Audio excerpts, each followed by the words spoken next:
I am Sue Webley. Welcome to another episode of Inspire.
Good morning to you. Welcome to another episode of Inspire. I'm so glad that you are hanging out with us on this early Saturday morning for our conversation on the state of Black music. Do me a favor and begin to share this out with your friends and your family. Tell them you don't want to miss this conversation, especially if you are an artist.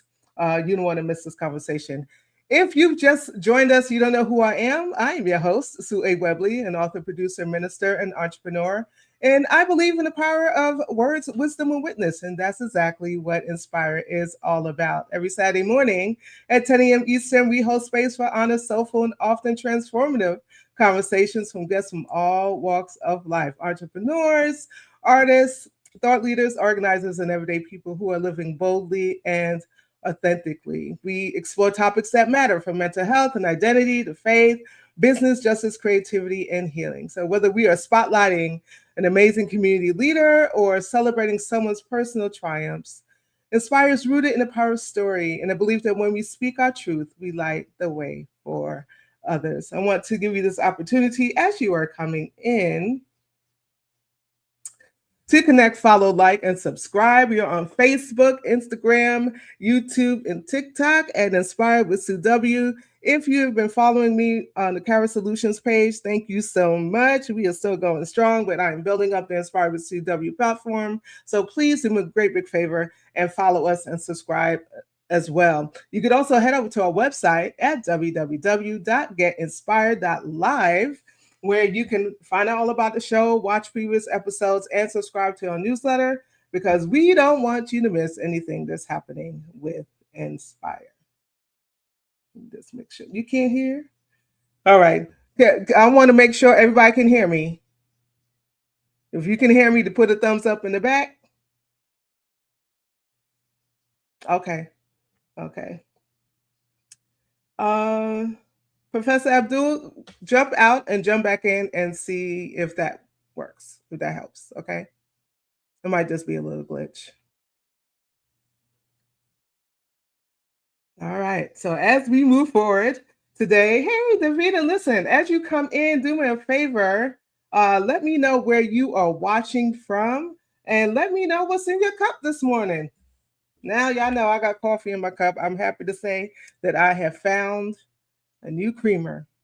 I do non-dairy creamer. I have found the brown sugar oat milk cortado type creamer, and I'm very happy. and so I have coffee in my cup. My tumbler today is All Black Lives Matter and Pride in a Bag. This is courtesy of my wonderful sister, Allison. And so if you want one of these, let me know, and I'll have Allison make one for you. So let me know where you're watching from, and let me know what you're sipping on this morning. Is it water? Is it tea? Is it a smoothie? Is it coffee like me? Is it something stronger? I'm not judging you. Let me know what you're sipping on this morning. So I'm going to go. All right. Pastor Joyce, H2O, good morning. She's joining us from Las Vegas. Thank you for hanging out with us, Pastor Joyce. Davida, from Texas, good morning to you. Good morning to you. Yeah, I see more of you. Texas in the, yes, Texas is in the room.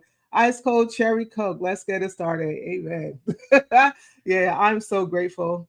All right, listen. Keep shouting out where you're watching from. What's in your cup? Keep sharing, and we are gonna get moving into our show today. So, what does the state of Black music say about our freedom right now?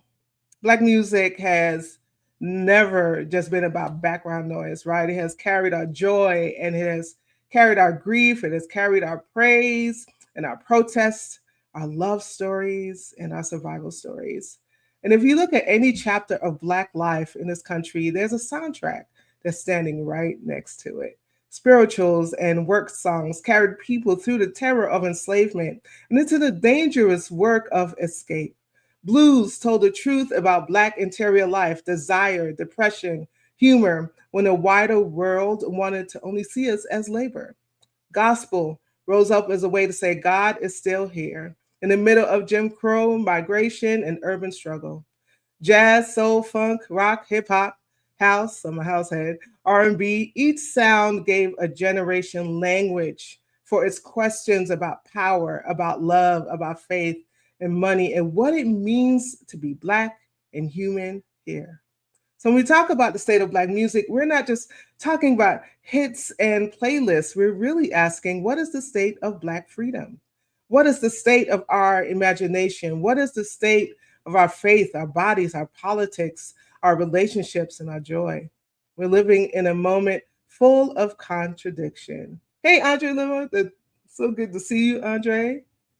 On one hand, Black music is everywhere. It's global, streamed, sampled, branded, monetized. The sounds of our communities birth now move serious money and reach across the world.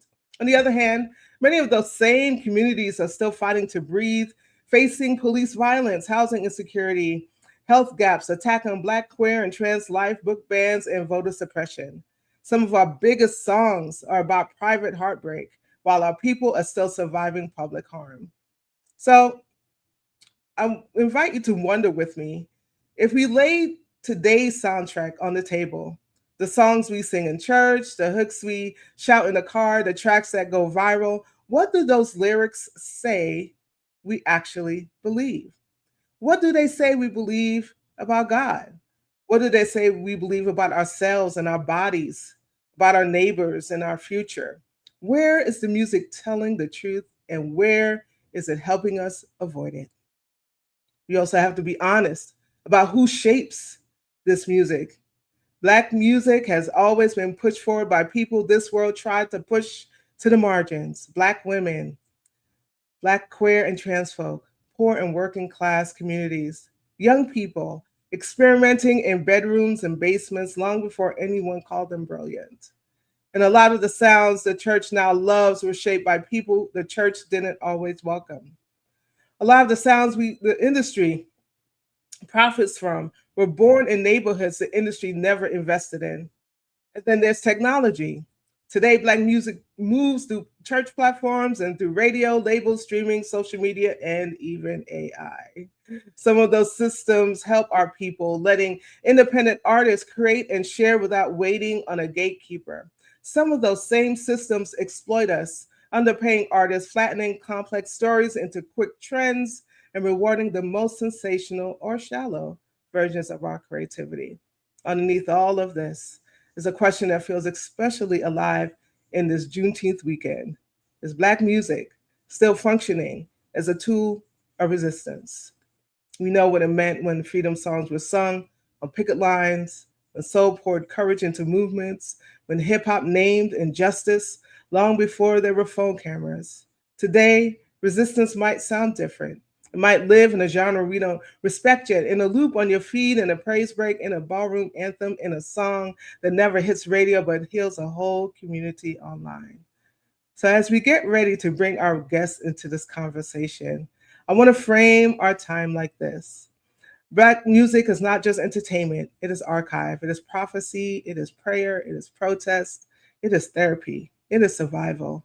When we listen closely to the state of Black music, we are really listening for the state of Black freedom politically, spiritually, economically, and especially for our young folks and our Black, queer, and trans kin who are still trying to find home in these sounds. We're going to ask our panel this morning, what is our music saying about us right now? Where is it telling the truth? Where is it playing safe? How do we honor the old songs that carried our elders while making room for new sounds, new identities, and new stories that need to be heard today? And what responsibility do we carry as artists, as pastors, as scholars, as creatives, and listeners to make sure our music continues to be a place where freedom is not just implied, but actually practiced? That's where we're headed today on Inspire. Our conversation is called The State of Black Music, Freedom, Faith, and the Future. And I'm so excited to introduce our guest today. I'm not holding this conversation all by myself. I'm so grateful to be joined this morning by three powerful voices who live and breathe this work.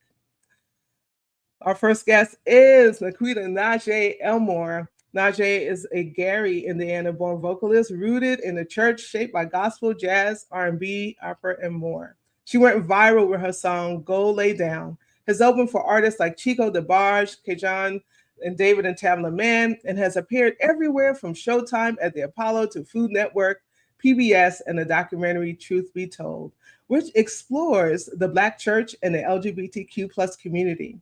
Through her live show, the NaJé Room Experience, she creates spaces of healing, laughter, and deep emotional release, using her voice as a vessel for love and authenticity. We're also joined by Professor Abdul Hamid Royal, or is it Royal? Correct me when you come on.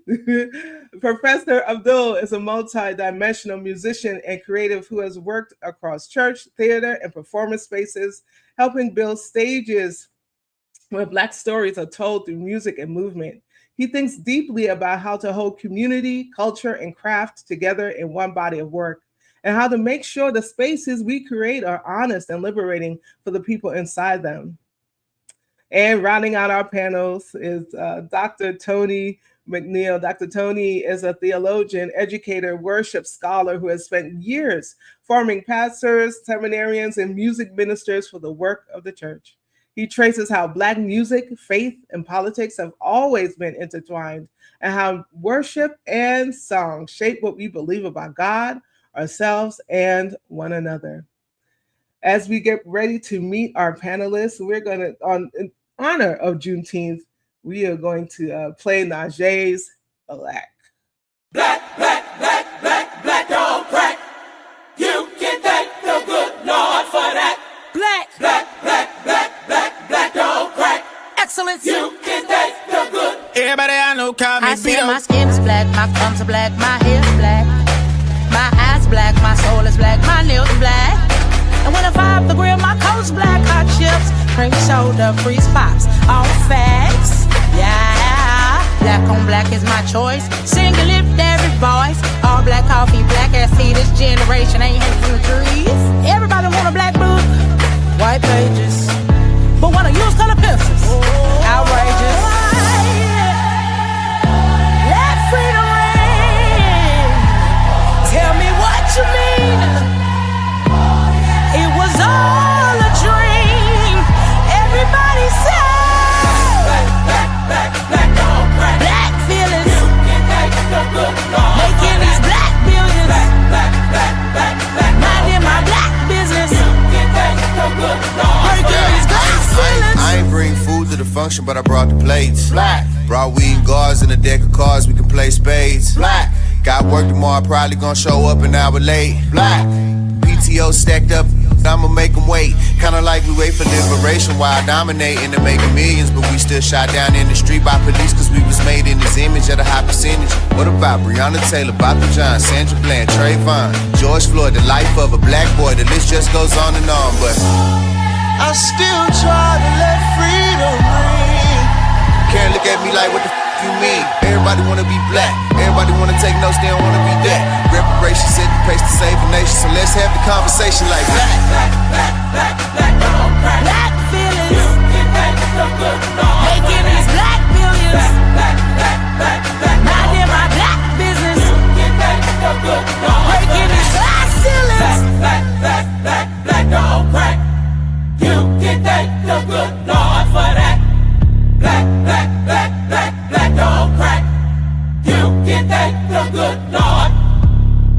Just a closer walk with thee. Just a closer Get on my traveling shoes. Get on my traveling shoes. Just a closer walk with thee. Just a closer Get on my traveling shoes. Traveling. Let's walk.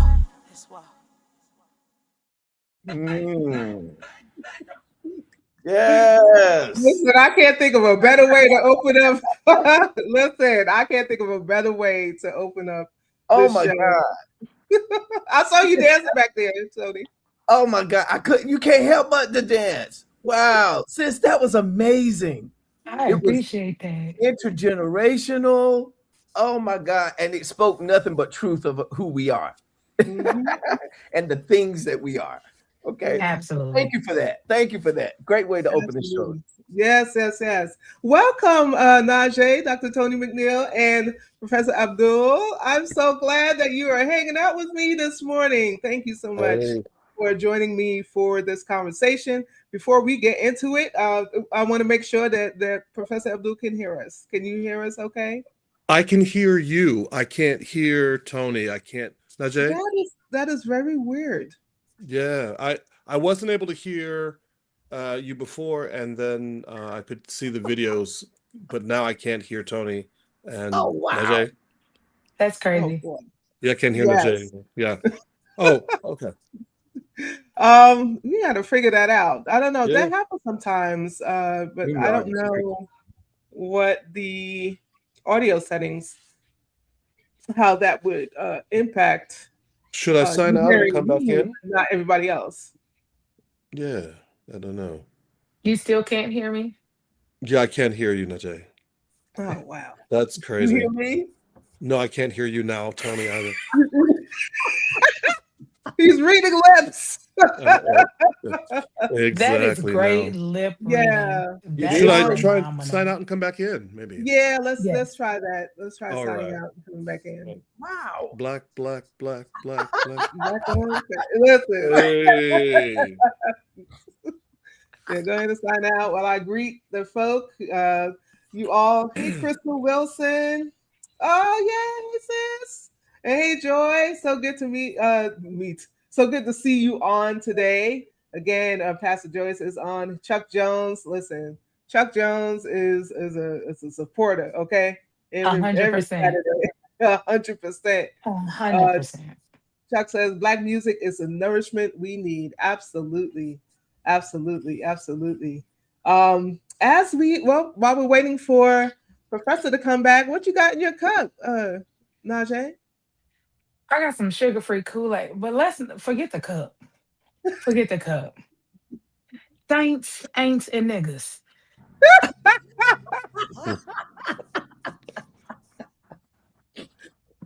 That's more. You're almost finished with it. I am dying inside, okay? I am dying. I don't see how I'm dying, but I'm still alive, but my ghost is here for representation today, okay? Watermelon, not watermelon, watermelon. Wallet. You were eating it in honor of, you said you wanted to get ready for Juneteenth. And so you made a goal to eat watermelon every single day. I did. Yeah. I did. I'm trying. Wow. I'm praying for you. Pray for me. Dr. Tony, what you got in your cup this morning? Honey, nothing else but Waffle House. Oh, The Waffle House King, okay? Nothing else but, okay? This was the communion juice served at the Last Supper. Okay, let the record show. Wow. Okay. Listen. Oh, I can verify that because I was there. So Oh, wow. As the elder statesman, I can verify that it was indeed. Yeah. Professor, can you hear all of us now? Yes, I can. I'm so happy about it. Yay! We're so happy about that. What you got The in your cup? watermelon challenge, Waffle House. What you got? Representing the Black bourgeoisie, we're featuring. Come on now, let's keep it 100. We're doing La Croix Sunshine. Okay. Yeah. La Croix La Croix. Sunshine. La Right. Croix. There you go. I'm gonna call it that from now on. La Croix. Or Every my black cousin. person's favorite drink. Yeah, LaCroix. That's what you. If I'm at home with my cousins. Yeah. So. Thank you all for sharing what you're sipping on.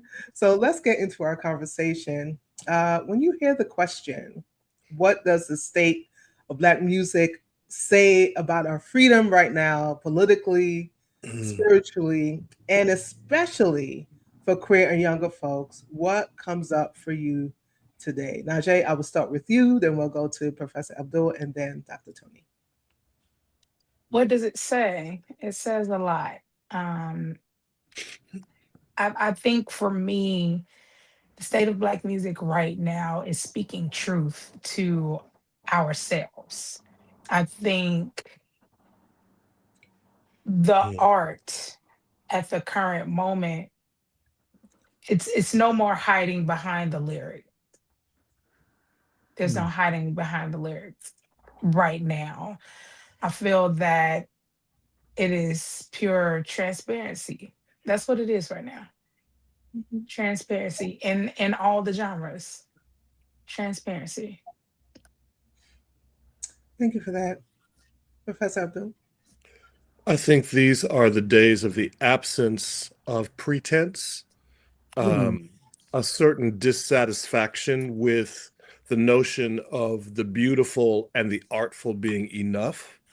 I think that our artistry, our music, our forms of creation and creating are demanding for us a kind of, as NaJé said so beautifully, a kind of transparency and willingness to say the hard things, not just to present things artfully, but to speak the capital T truth to ourselves and other people.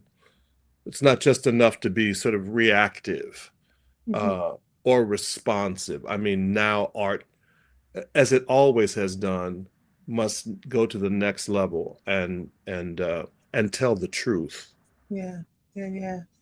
Thank you. Dr. Tony? My response to that, Pastor Sue, is it depends on who's speaking or singing, is what Black music is saying. It depends on who we open ourselves up to listen to.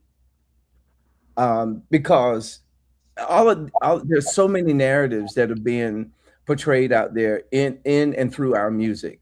Narratives that we own rightfully and narratives that have been co-opted by other folks. So I think this is the time for us to be more discerning, because so much is being said, and I think now more than ever am I being made aware of how ingenious and how valuable our music is, because everybody borrows from it. And it seems like it is the source of all of these various forms of music that I didn't know generated from us. Country music, came from us. And all of these other art forms that have Black folks have attributed to, and we are amazing. But I think it depends on who is speaking or who is singing, because anything that you want to hear is available. Okay, the narratives that agree with your belief system, they're out there. You just have to go find what speaks to you. But I'm hearing more and more resilience and protest It's especially in church music. I'm encouraged by that. I think we need more. Um, so yeah, it depends on who's talking. Yeah, yeah, yeah. That's so good. Thank you for giving that all of you giving this layered picture, right, of transparency and authenticity and where you see hope, Dr. Tony, then where you see hope, especially in the music that's coming out of the church. We're going to talk a little bit more about those that music and those lyrics a little bit later. But NaJé, I want to zoom in on you for a little bit. You have said, because talking about gospel, right? So you said you'll lead worship and sing gospel, but you don't necessarily consider yourself a gospel artist. So, how do you describe what you do, and why is that distinction important to you? I think society forces you into a lane. When society gets comfortable with a sound that they think works best for you, they choose to put you in that lane. And at times, it condenses the gift that you have. And so when I say I lead worship, we know that I do. We know that I sing gospel, but I do not want to be referred to as a gospel artist because then limitations become forefront. And I am not allowed to do anything outside of leading worship and singing gospel. Even if it comes to singing about love in an intimate way, I would be thrown to the wolves because I've done that because society has placed me in a category. And so I pride myself on saying I am not that, not because I don't like it, but because of the limitations. And I think for me as an artist, I am really artful. There are a lot of components to me. I've realized, I mean, literally, um, I've sat with this and I've asked myself, I've sat with God, I've literally had conversations with my ancestors on what is it?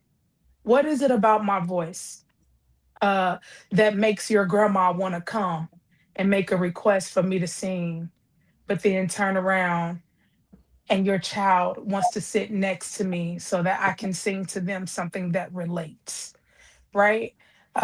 Sometimes it's difficult to have what I now consider that healing component, where it goes from not just being able to sing as an artist and bring in art, but there's a subject to the art, if that makes sense. Mhm. The healing component is I'm able to do that through gospel. I'm able to do it through R&B. I'm able to do it through jazz. I'm not stuck in that one place. So I hope that really answers your question, is that I really I don't like the limitations Mhm. from that title of being a gospel artist. My art transcends past just God. Yeah. Yeah, I love that. I love that. Thinking about, even thinking about language, right? Now we separate gospel and secular and mainstream, right? Where all of it, I believe, comes from the same source. It all comes from the same place. So I want to talk a little bit about what our songs are actually teaching us. So this is open to the panel. We'll start with you, Dr. Tony. If we highlighted the songs our community sings the most, right, on Sunday mornings, at concerts, at parties, online, what would those lyrics say we actually believe, especially about God, ourselves, our bodies, about love? What would those lyrics say we believe? You know, I often say we sing what we believe, and we believe what we sing. I think that the songs that communities adopt locally, denominationally, culturally, are those songs that speak to where they are at that time and continue to speak through them to them across time. Uh, as you ask that question, Pastor Sue, I think about those songs that I heard as a child in Oak Grove AME Zion Church that were not in the AME Zion hymnal. Okay, those songs that our community carried from the generations before I even was thought about. That when I go back home to Oak Grove AME Zion Church, they're still singing those songs. Okay.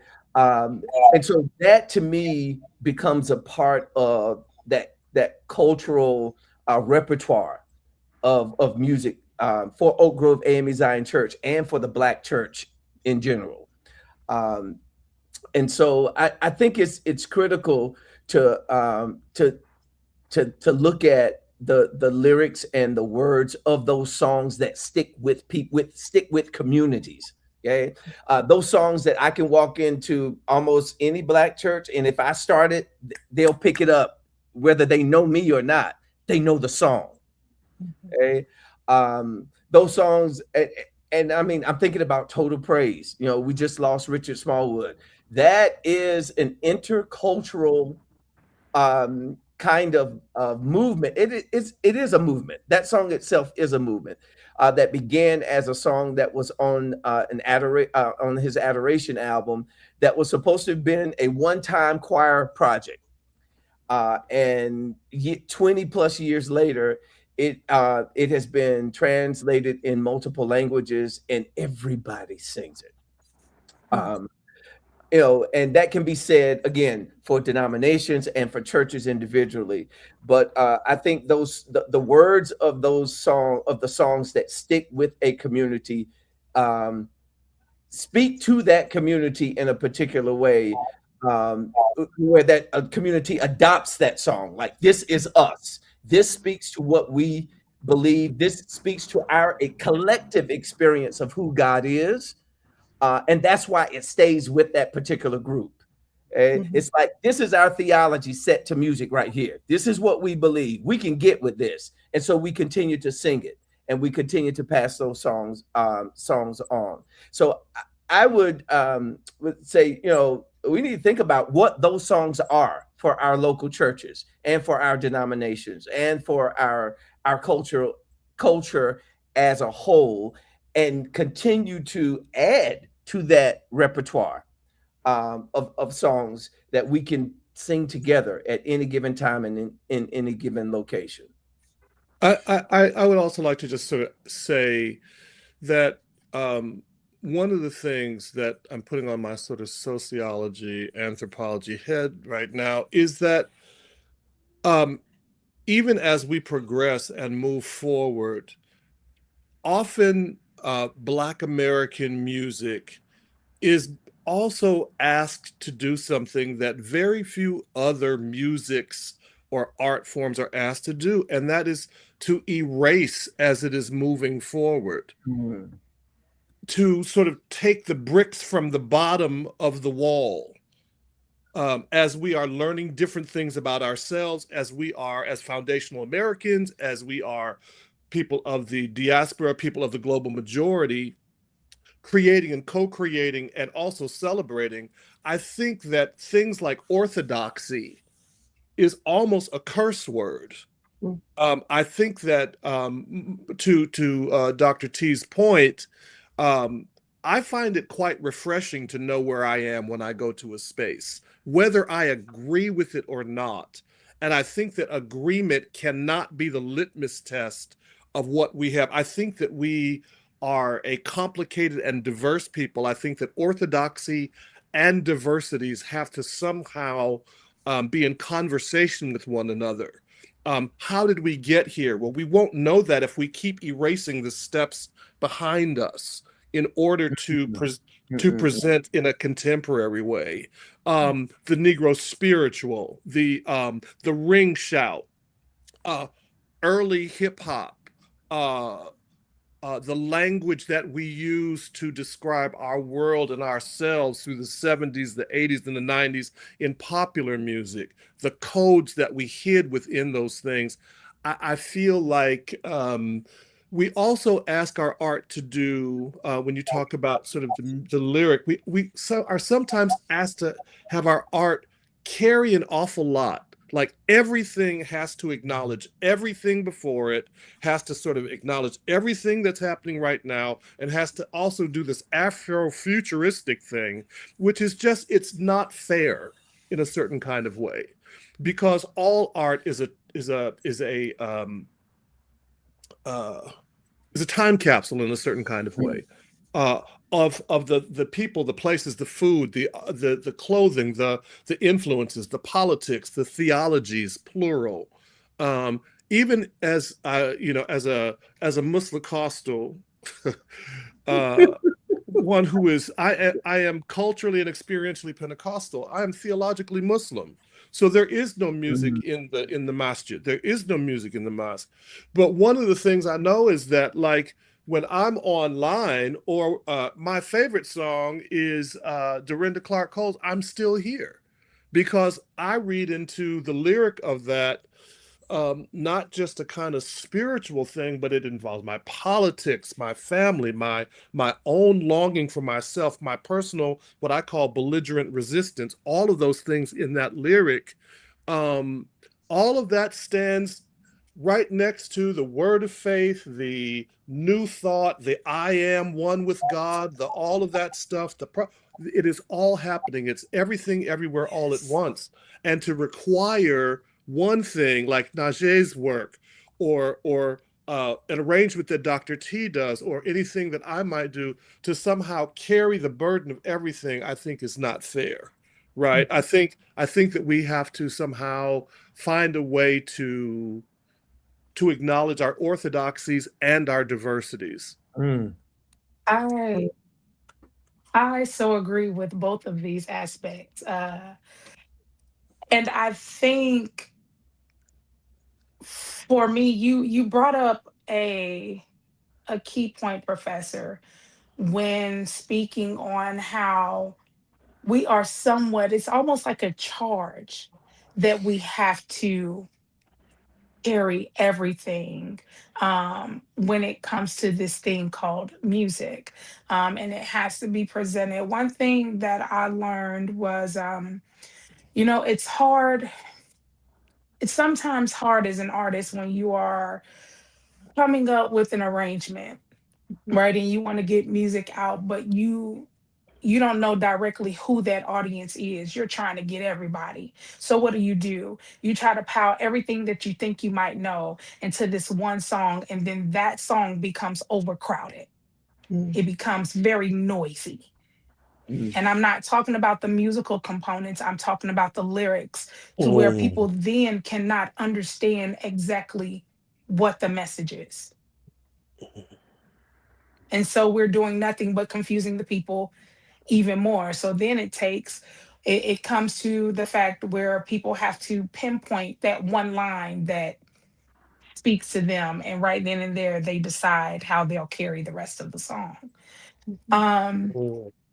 when you talk about the lyrics, I am heavy on context.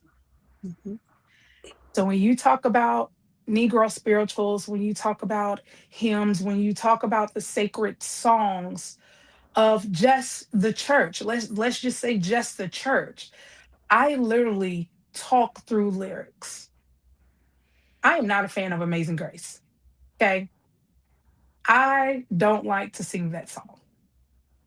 There are some key components that I like in the song, but I don't specifically like to sing it. But it is a demand from those who are of that time where Amazing Grace still rings loud for them. And so when you talk about the orthodoxy and hip hop being able to have a conversation, it is needed, because I think that brings me to this point of reframing hymns. there's nothing wrong with changing the lyrics. Look how far we have come to where it's always been him, and now some people are bold enough to now incorporate them, they, she, as it pertains to God. So I think that there does have to be a conversation. I agree with Orthodoxy must have a conversation with hip hop when you're speaking about the lyrics and the language of Black music. Yes. This is so rich. I want to. You do something a lot, NaJé, when you are leading worship, right? You will bring in an R&B song. You'll bring in a pop song, right? Tell us, talk to us a little bit about that. Why do you do that, and why is it that important for you to do? For me, I want people to understand that God is really in everything.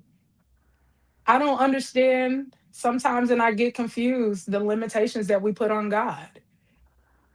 Um, two of my favorite songs to sing, and I love I love singing it in clubs, but it's a worship song to me.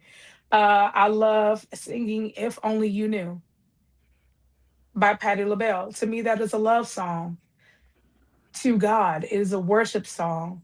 I also find "Message" in "Whip Appeal" by Babyface. To me, that's an affirmation. That's me being reminded that whatever I want, it is all right. It is all right. And that is why I merge. We listen to music based off our emotions.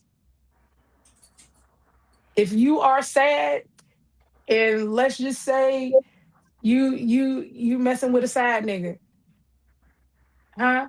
You go and you pick up Shirley Murdoch as we lay. Okay. And you soak in that, right? Because it feeds that emotion.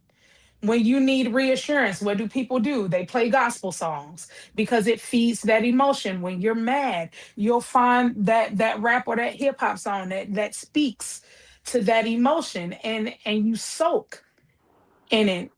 But for me, bringing them all in the room is that conversation that Professor talks about. Bringing them all together, me helping you to realize that at the end of the day, God is still there, no matter what you're listening to, no matter how you're feeling. I think that it is important. It's really important to show every aspect of God. Mhm, mhm. Thank you for sharing. Anyone want to add to that? I'd like to ask, since you all are doing, I mean, I'm speaking historically as one who did praise and worship and did church music and did all of that. Uh, I I'm a person I don't like open floor plans in houses, for instance, because I want to know where I am. Uh, those things are important for me.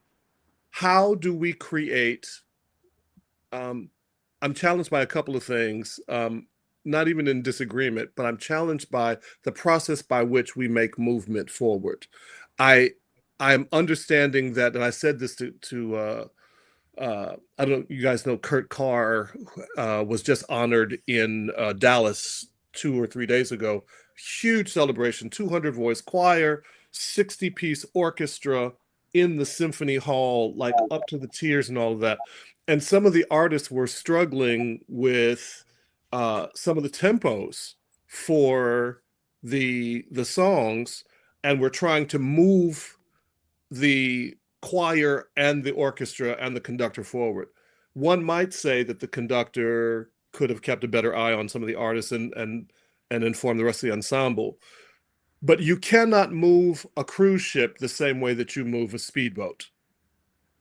And so, what are the processes by which we have these revelatory moments that are viable and important? And how do we, where it is, I hate the word appropriate or necessary, inform inform the persons, the congregations, our places of accountability. How do we do that? I mean, for instance, I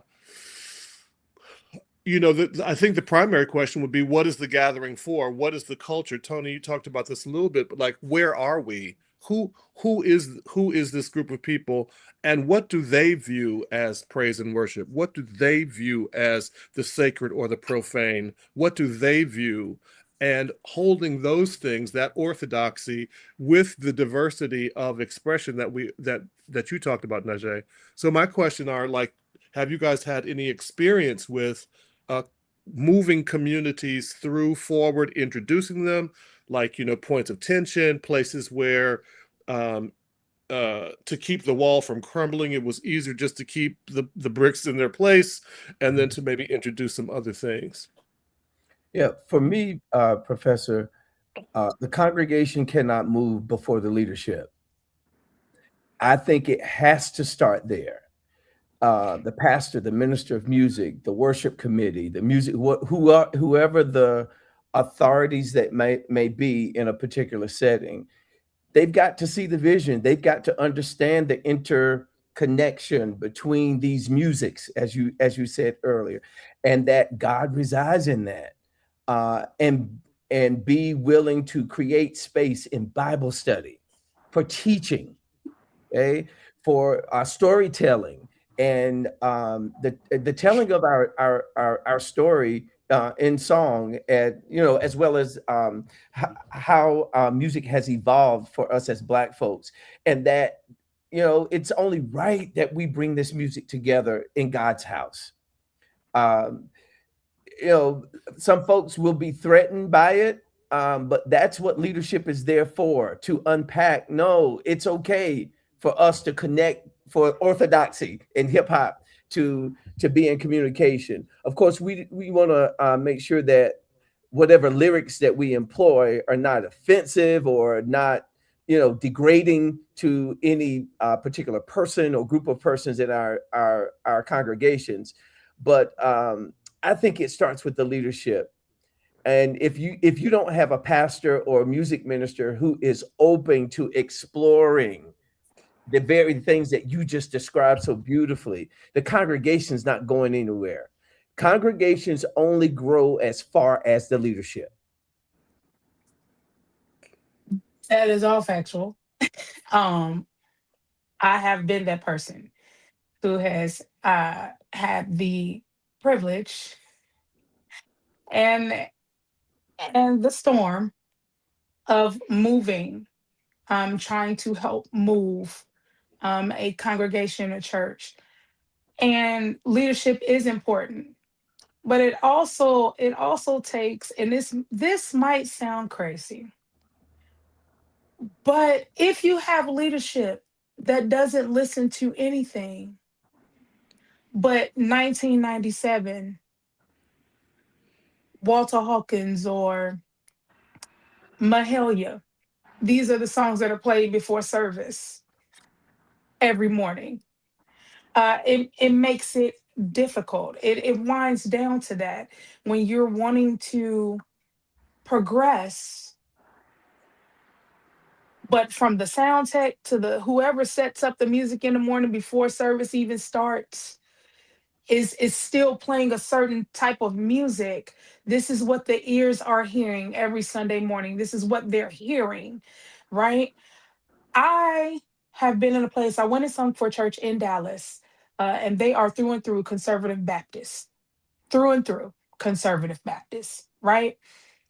But what I have learned to do as an artist, and this applies to the church and to the club, because people like to make a difference, this applies. You've got to know how to read the room.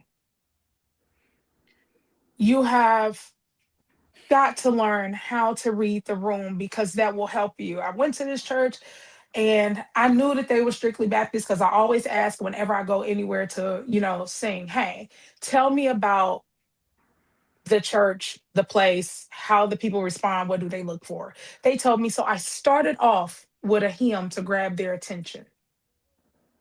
And I slowly took them on a ride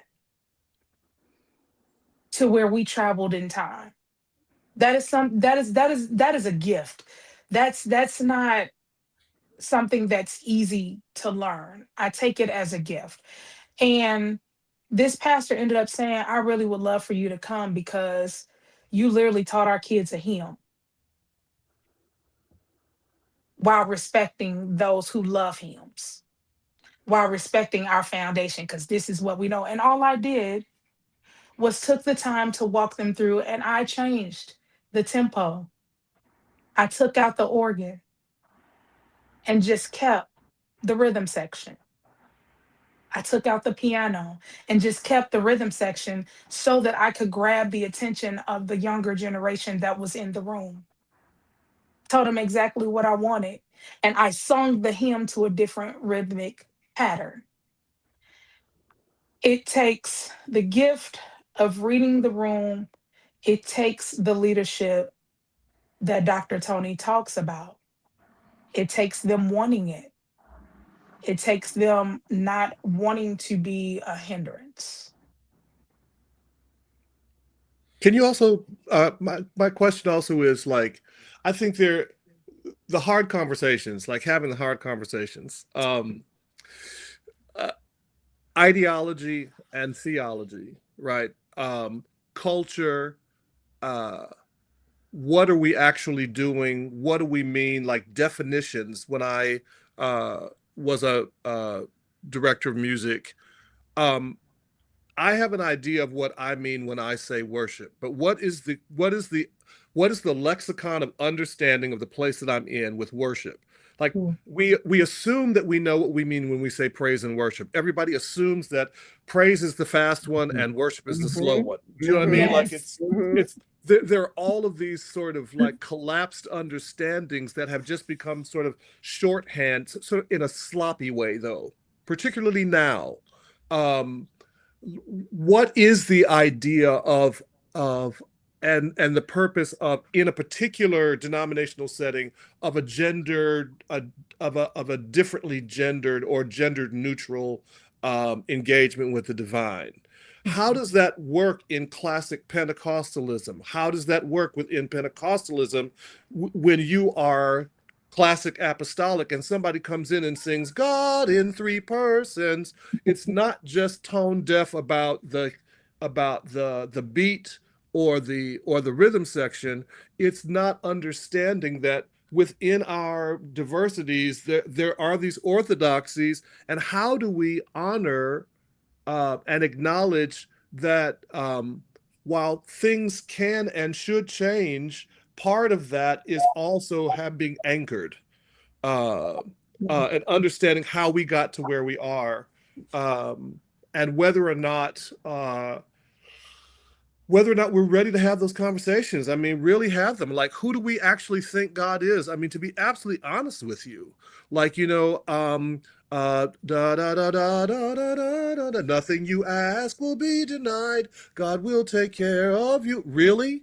I mean, to ask the underlying theological questions about, how these things actually work and why they worked before, and maybe why some of them don't work now. Maybe we've outlived some of the lyric. Maybe our collective experience has taken us somewhere. I'm interested to hear, not eat that watermelon, sibling, eat that watermelon. I see you. I'm so encouraged by that. It was the last piece.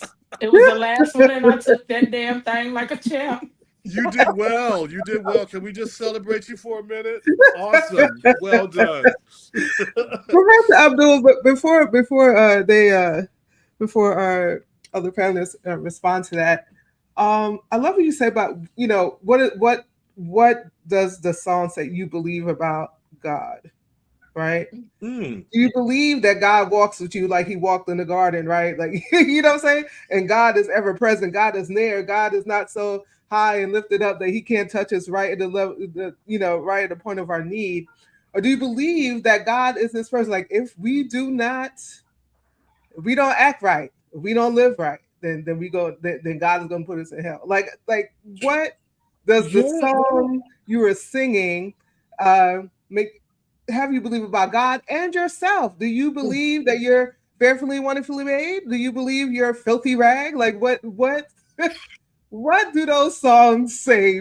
What we believe about ourselves and believe about God, right? I And know not one and not thing, just I'm not a right, damn wretch. I know that Well, much. I am I'm not not a a filthy damn rag. wretch.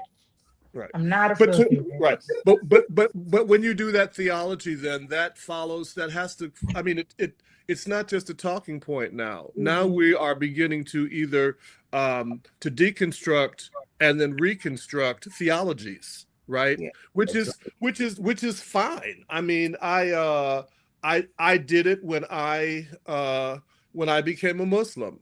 There was no greater statement than leaving the Black Pentecostal Church as an ordained elder and taking my Shahada as a Muslim. I clearly have a theological and ideological shift. Having said that, uh, at about 176 BPM, I'm still hitting the floor. I mean, I'm still hitting the Virginia. floor because part of my resistance to the binaries at all is that I refuse to stop being who I was to be who I am necessarily. I don't Mm. it this kenosis, we're always connoting, right? But how can you connote, how can you surrender something that has not actually been constituted? And part of my Mm. foundation is as a Black Baptist, New Thought, Apostolic, La ilaha illallah, all of it together, everything all at once. And don't ask me to stop speaking in tongues and don't ask me to stop shouting. But when you get underneath that and you find out what I actually believe about who God is, and who Jesus is, the songs that I now write for the choir, as I'm asked to do it, are different. I write different gospel songs because my engagement with them is different today. So I definitely I agree with that. Wholeheartedly. This is really a good ass conversation. Because I mean I'm serious because these are not regular conversations. These are the things that people don't want to talk about because everybody is afraid to be cross-examined within mm, self. mm, That's why we deter from these conversations. But I love these type of conversations because yeah, I I'm I love a good hymn and I will sing it in a club in a minute, especially if I am told that it is needed. Um, don't ask me to separate who I am as a Mhm. Mahalia singing child, right? From who I am now. Don't ask me to separate that because they go together. They mm, go together.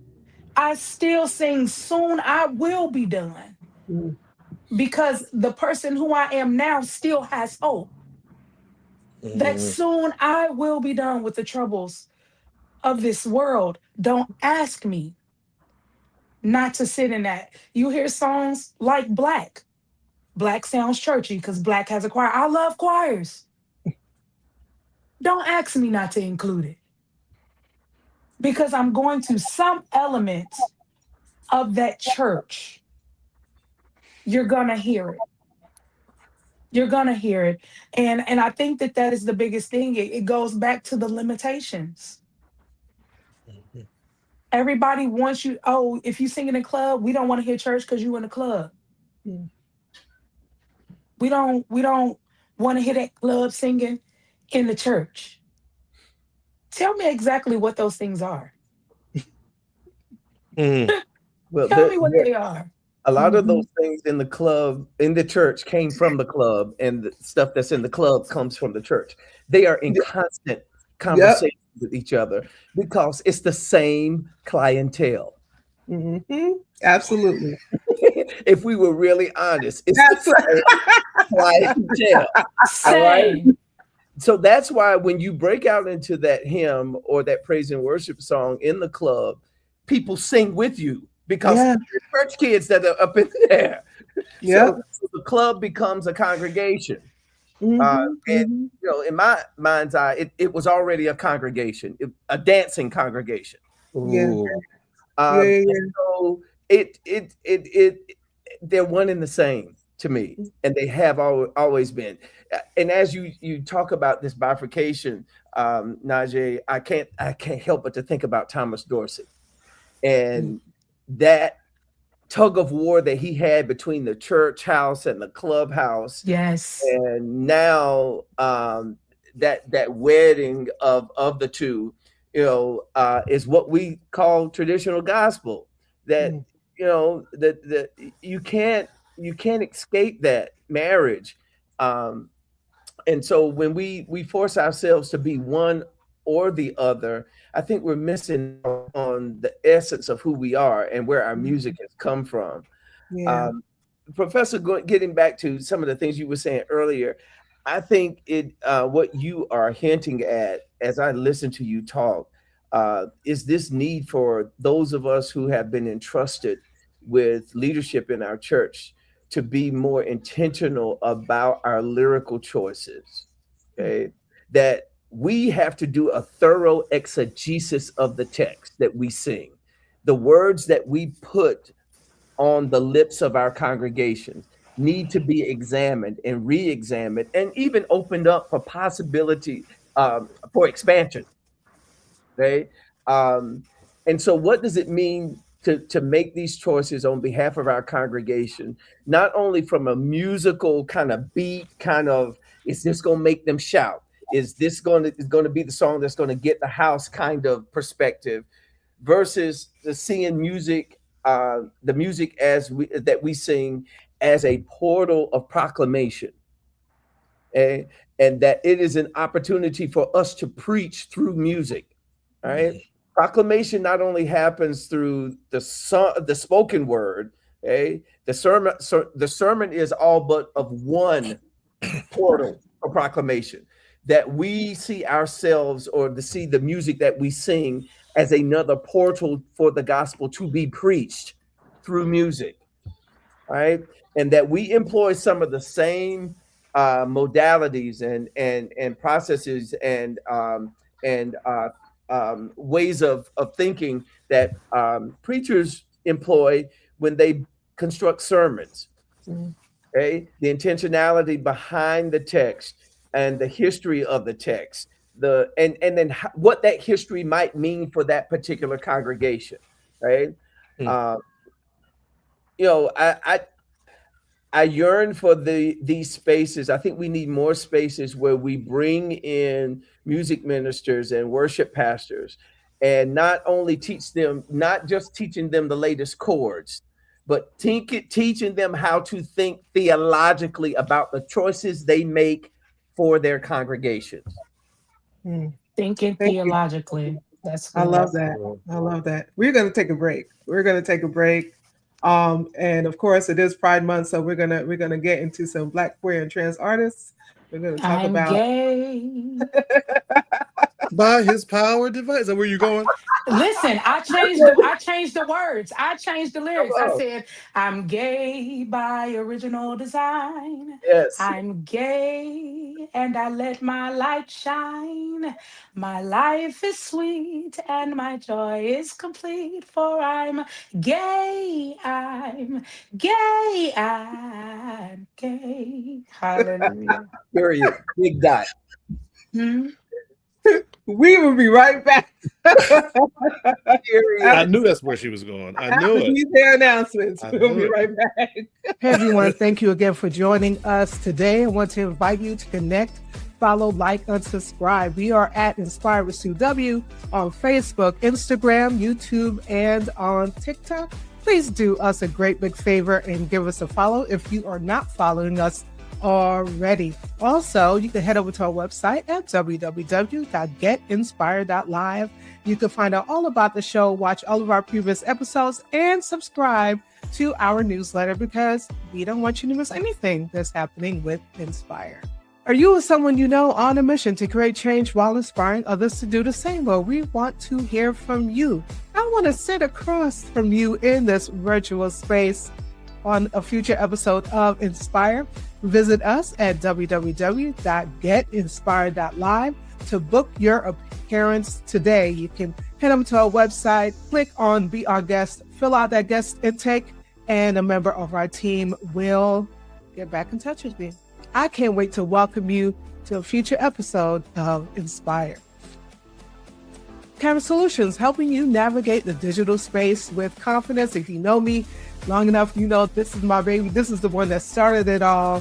Kara did turn 6 this year. We are so grateful for your support, and so many of you have told others about us, and we've been able to partner with so many wonderful organizations, individuals, and ministries just by word of mouth. So thank you again. Care Solutions is a full-service digital agency specializing in helping our clients achieve their goals through consultation and training, content and social media management, graphic and web design, and live stream and podcast production. If you want to learn more, we invite you to schedule a consultation today by visiting our website at www.cara-solutions.com or email us at info@cara-solutions.com. So as always, you know that we are going to do this each and every Saturday. Our sibling in community needs a kidney donor, and I believe that we can do it. Yanni is in search of potential donors who are fairly healthy, have the blood types A or O, the courage to commit to surgery and save her life, and she would love to share the safety measures with you. Alternatively, if you know of a resource, if you know of an organization, somewhere that Yanni could get connected to help make this happen for her, please send that information to us and we'll be sure to get it to her. To contact Yanni and her family directly, you can do so at peacepeopleinc@gmail.com. That's peacepeopleinc@gmail.com. And you can head over to EmeryLivingDonor.org, fill out the survey, and enter her name, Ayanna Davis. I believe that we can do this together. All right, it's time to get back to some wonderful conversation with today's guest.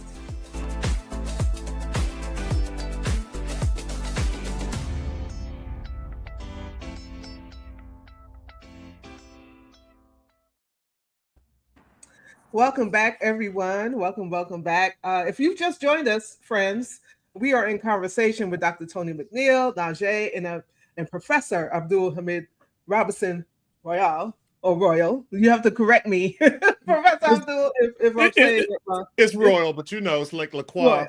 Royal. Royal. Yeah. And we've been having a fabulous, wonderful conversation. If you have a question for any of our panelists, please do me a favor, post it in the chat so that, time is already running down, but we do want to give them the opportunity to respond to any of you who are watching today. So NaJé has led us to this point so masterfully.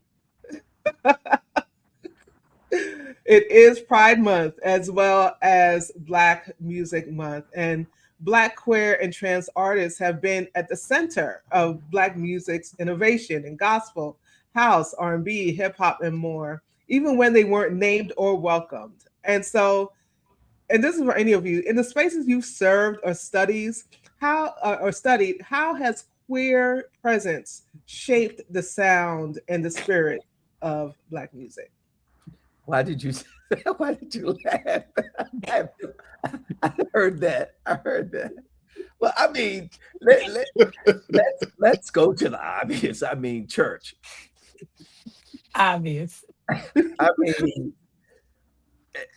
she is the mother of all giftedness in terms of queer genius in music. I'm not one to start name calling, but I mean, we know.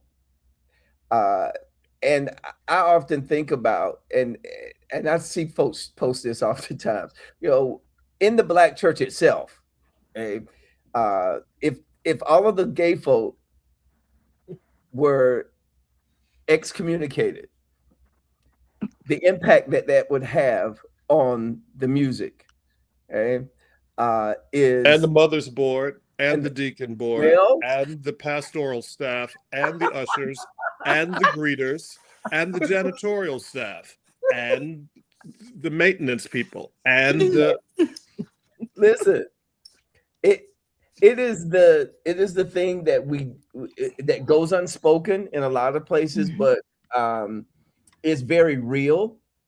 You know, I grew up in small rural North Carolina where it was very much don't ask, don't tell. Grew up in community with other small churches. You know, on Sunday afternoons when you're done with your worship service, there's always a 3 o'clock somewhere where your pastor goes and the choir go. I mean, fellowshipping with those churches, and as we would go around to these churches, and our choir will come and our pastor will come to render service, there were queer folks there as much as it was back home. They were everywhere. I didn't have the language for it, but instinctively we see each other. We do, and especially in places of worship. You know, not to mention these midnight musicals where, you know, there's all levels of connection that's going on musically and non-musically. Let's call a thing a thing. Yeah. That there is worship after the benediction. Hallelujah. y'all ain't saved. Y'all ain't saved. It's just no salvation. Just no salvation at all. It's a musical after the musical. I mean, it is. But you know, the church is been an incubator, and you know, and in some cases, in a lot of cases, an abuser, as much as it has been an incubator for queer folks, but has profited and progressed. Yes. As a result of our being there. And for those of us that have stayed, many of us have stayed because we love the people and as an act of resistance. And, you know, they're stories that are not so fortunate that could be told as well. But the church is, it's home for us, whether you like it or not. Whether you like it or not. NaJé? Go ahead, Professor. I see you brewing over there, my friend. No, there's so much. I mean, it is. Where to begin? So I mean, in acknowledgement of the month and all of that, I also am in. I guess I need to. Well, you said be who we are and be transparent. So, yes, absolutely. I have an issue with the notion of LGBTQI plus only being viewed as a liberating force. My experience has been of those those communities, however that is, as not being necessarily liberating, actually being an arm of white supremacy and colonizing. Wow. And my understanding of variance and orientations plural and identities plural, I have begun a very serious decolonial project. I'm going back to the continent. I'm going back to before we were told it was either or, before we were like for me. And so the church is also can also be an arm of that kind of binary thinking, and that an unwitting anti-Black white supremacist binary theological ideological notion. So I mean, there is no creativity without the bodies of people who come to the planet and entrusted with, I mean, throughout the art spectrum. It is literally the plan of the divine. Now I'm going to get in some trouble here, perhaps. Oh well. There isn't a single great thing that you can point to in the art world that does not have the import or the imprint of someone who identifies or doesn't identify in a way other than popular culture. There isn't a single place that you can point to, and we don't just need to point to the gospel artists, R&B, and all the rest of that, because I have the sneaking suspicion that the divine has created a special class of people. A special class of people whose job it has always been to stand between worlds. And this is my West African cosmology, whose job it has always been to translate, transmit, transfer these ideas and these notions. All of us, whether we call ourselves something or not, at the end of the day, what has made it possible for just the people on this panel alone to have these conversations is because we have walked between worlds and identities. And so the church isn't any more aware of sexuality than the Black American community is. They are the unwitting participants in a larger conversation about what the slave trade has done to us. Again, these binary ideologies of who we are and all of that. Yeah, I mean, and no, we don't need to call any names, Tony, but I mean, all you have to have is a spirit, first of all, and a set of eyes. There you go. I was in a major, I'll say this last thing, I was in a major a place where I was serving. And this particular Sunday, it was the Adam and Eve, not Adam and Steve sermon. You had to have at least one because you just had to have it. But I looked at the person next to me and I said, if everybody in this building that identified or understood themselves as something, whether they LG, whatever, alphabet or not, if they turned purple, it would look like Barney in here. My God. Because that part of ourselves that we don't, that part of ourselves that is connected and receptive to the divine spirit is what Sean Crawley talks about, the otherwise.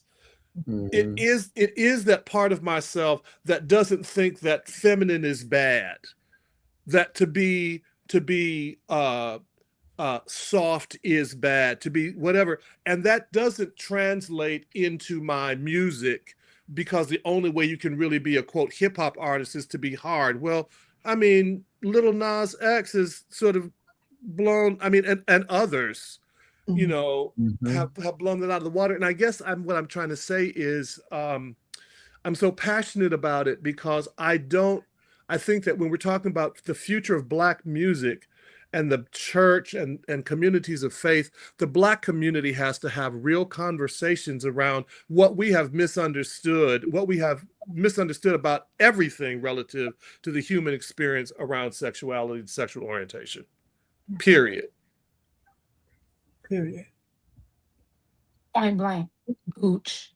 I'm sorry, I wasn't trying to close the conversation. I was just I was kind of channeling my niece. I mean, but what else? What is there? What else is there to say? Again, it goes back to having that conversation. At the end of the day, it goes back to having a conversation, being willing to learn, being willing to listen. I mean, we're talking about a current culture that, I mean, the hardest nigga at this moment, Lil Boosie, okay? Child, only person I know, only hetero. I'm so hetero.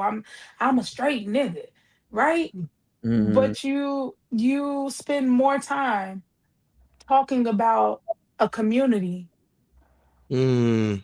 You are so focused on this one community. You can't have any other conversations about anything else but this one community. Somebody painted their nails. They're posing. You're upset. It's gay. Exactly. I know. It seems like he's having a conversation with himself.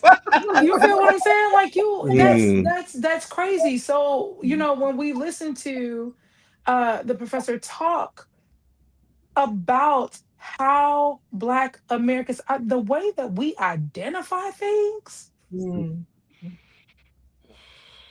is so harmful. And I'm not even talking about harm to each other, but just harm to self. The Mm-hmm. damaged mindsets Mm-hmm. that we have. And some of us refuse. We refuse to learn. We Mm. refuse to have the conversation. That has always, to me, my opinion, that has always been the issue when it comes to Black Americans. We find it so difficult to communicate. Mm. Mm. We find it so difficult to ask questions. But it's even more difficult if you hear an answer that you already thought of what the answer should be, but it's not the answer that you Mm. want. Yeah. We Yeah. it's always been the issue, and we're talking about music, but what the hell is music? It's a conversation. It's a way of communication. Mhm. It goes back to, it even pulls in our conversation about lyrics, the things that we're saying. What are we relaying through these sound waves? Some things are personal experience. Rappers and hip hop artists, a lot of them really speak on their personal experience, right? You have R&B artists, they speak on their experience. Jazz artists, they speak on their experience. Every artist kind of speaks on their experience. I think I spoke about transparency at the very beginning, and I see it, but sometimes I believe that the transparency is blindsided. Mm. And so, again, it disrupts the conversation. And I feel like when you talk about music, you can't talk about music without talking about conversation and communication. Yeah. Yeah. Yeah. Yeah. Whew. This is so good. Let me just make sure. Yes, NaJé is talking good, real good right now. And I am. Listen, I'm just so full. I'm just like, man, the time is almost up. The time is almost up. I feel like we need a part two because there's so many places that we haven't hit. I know we talked about it at the very beginning in your responses, in your response, Dr. Tony, about Black music as resistance, right? Mm-hmm. Um, some people think that Black music has kind of lost that impact, right? As protest, as resistance. What are your thoughts about that? Do you think it has lost a little bit of it? Um, I, you know what? I, it's it depends on where you are, Mm. and I think it's resonant in a lot of places and less so in others. I have a desire to hear more resistance in our music that we sing collectively in church. I have a Okay. Mm-hmm. desire for us. I think that becomes the space for us to rehearse. Okay. The protest songs and the songs of resilience and resistance that we need outside of the church. Like Sunday mornings should be part of our worship, should be rehearsing the songs of resistance that we will sing outside of the corporate worship space. Mm. Um, and I just wish that more worship leaders would make time during worship to teach songs of resistance that we can hang on to beyond the 11 o'clock or 10 o'clock or 8 o'clock hour on Mm. Sunday mornings, that becomes a part of our discipleship, right? Mm. Our collective and communal discipleship, that we are arming our congregations and communities with songs of resistance. Um, and that ultimately will help in their spiritual formation and their understanding of themselves as the divine, okay? Mhm. Themselves as a worthy people, themselves as people that are worthy to be loved and respected in the wider community. So we need more songs of resistance in our corporate worship settings. Yeah. Yeah. Yeah. Thank you for sharing. Anyone else want to jump on that?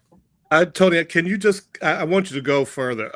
Can you talk about singing beyond the preaching? Because again, you said earlier, how do we sing a song of resistance from worship, the worship perspective, when the preaching is about bless me, me, mine, my blessing is on the way, it's going to turn around in 24 hours. Like, we're talking about prophetic singing that does not follow prophetic preaching, or prophetic singing that is in front of non-prophetic preaching.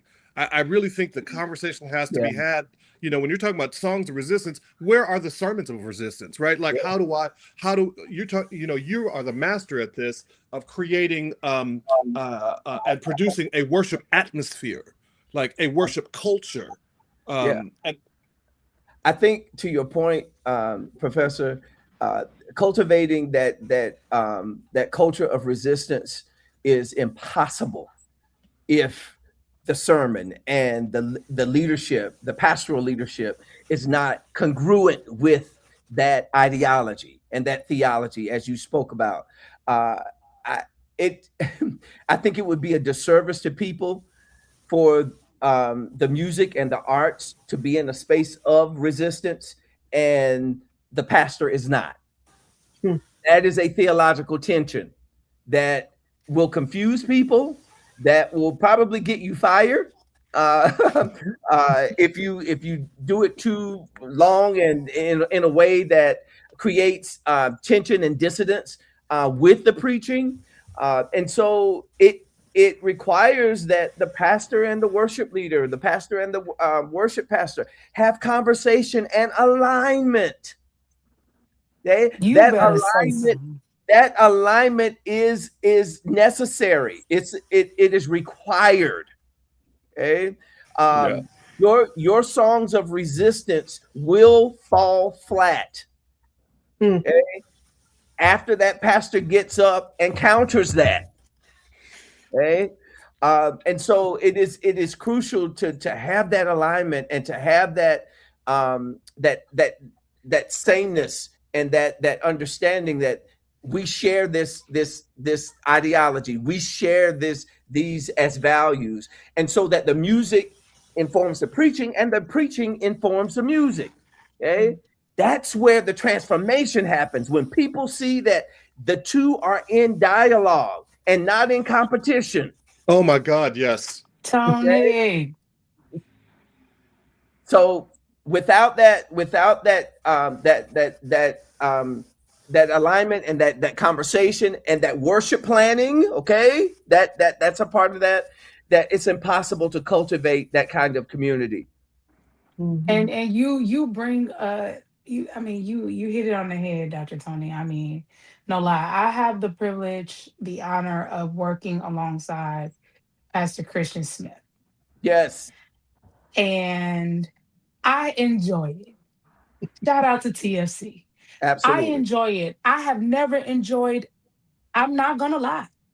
I have never enjoyed being a worship leader to its fullest capacity before being able to work with Pastor Christian Smith. When I tell you that every time we meet, prior months before, we are in dialogue.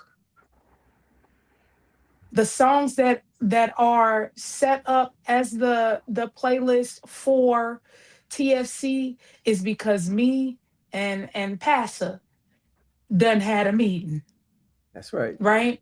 We actually talk about, you let me know what your sermon topic is.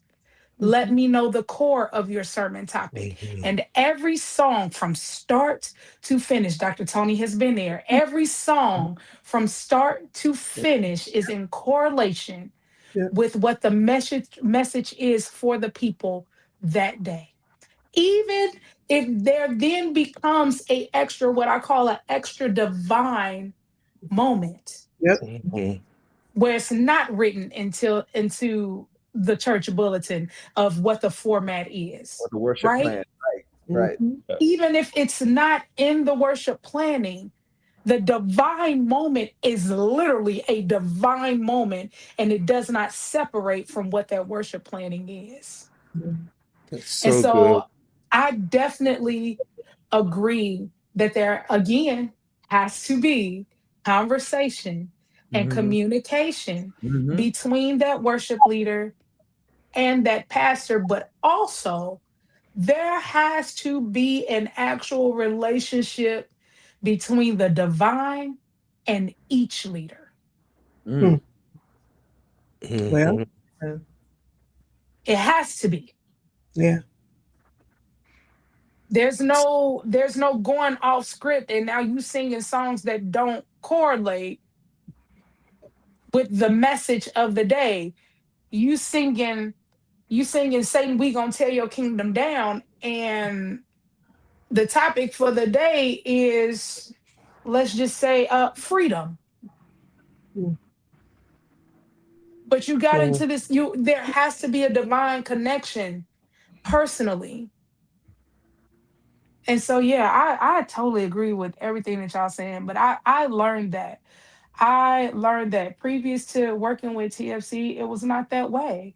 People wanted you to sing the top 40. Shout me good. Holla at me. Sing God keeps his promises 50,000 times till you forget how to spell promise. And I want you to take me to the meeting. Well, we ain't learning shit, but keep taking me to the meeting. Right? That's what I want you to do.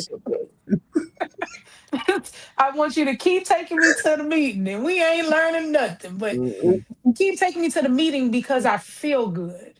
But I'm because I feel good because it's what's popular, and then we can Yeah. get some content for this because we ain't even hit social media. Right. Right. Because music right now, it's easy to become popular Oh yeah. on social media. It's easy to do it, and it don't matter as long as you sing something that the people makes them feel good. Yeah. Yeah. Yeah. Wow. Jesus. Oh, it's rich, Saints. It's rich. Listen to me.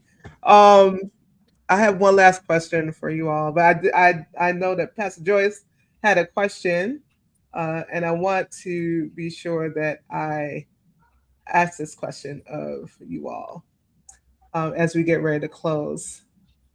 What song combines the former you and the now you? So that was first for you, Professor Abdul, and then for the remainder of the panel. What Yeah. song combines the former you and the now you? I tipped my hand early. I'm still here. It's when I look back over my life and I see all of the things God's brought me through, all of that, been through danger, sickness, and suffering.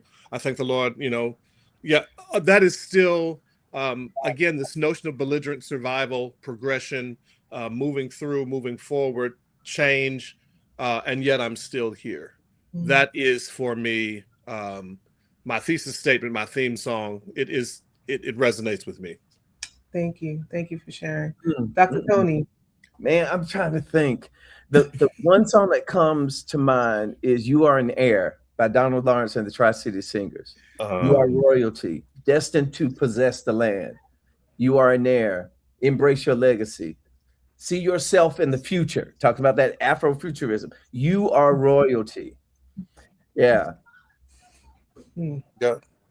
Thank you. I don't know. NaJé? I don't know if I could give y'all one because I have I had to. What I are was one of really yours? Listen, I was gonna say Dr. B. Buck.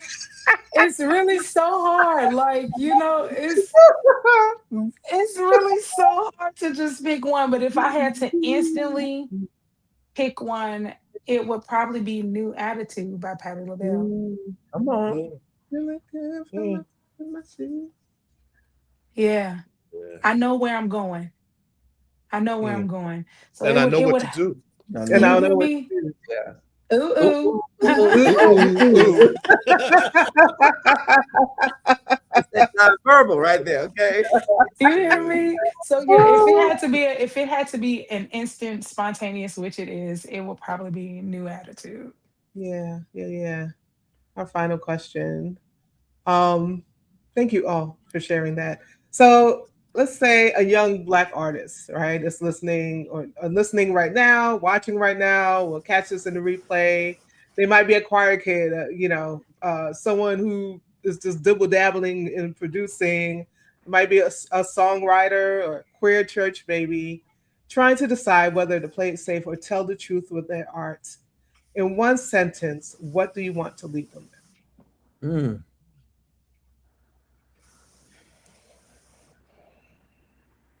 Find a community that sees you for you.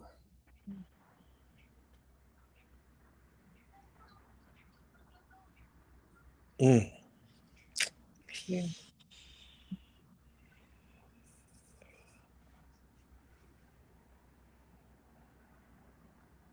I think for me, it would be knowing you. Mm. I Like know yourself. like knowing who you are. Mhm.